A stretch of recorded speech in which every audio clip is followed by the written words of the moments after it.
40 à 50 associations ou collectivités en Limousin travaillent au Burkina Faso. Une coopération remontant à plusieurs décennies. L'interlocuteur burkinabé d'une des associations viennoises était par exemple devant l'ambassade de France hier, juste avant l'attentat. Lui a échappé de près puisqu'il était 5 minutes avant le début de la fusillade. Il n'a pas été touché, mais il est quand même très perturbé. Et la ville est très calme ce matin. Il dit que le commerce reprend un petit peu. Mais pas question pour les associations ni pour la région d'arrêter quoi que ce soit en matière de coopération, ni de changer les habitudes. On ne reste pas entre Français, entre Européens. Voilà, donc je crois que peut-être la première des sécurités, c'est justement de vivre avec les gens comme ils vivent là-bas.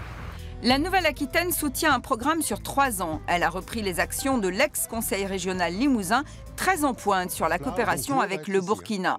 Sur 1,6 million, la région en verse un quart. Récemment, un groupe burkina a vu le jour ici pour fédérer les actions des associations de Nouvelle-Aquitaine dans ce pays.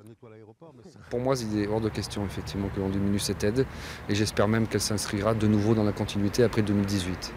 Ce samedi, l'association des Burkinabés du Limousin avait invité un anthropologue pour une conférence sur le vivre ensemble ici et au Burkina.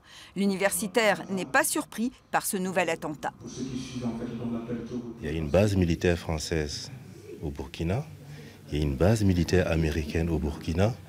Forcément, ça ne peut que générer ce type de situation d'insécurité.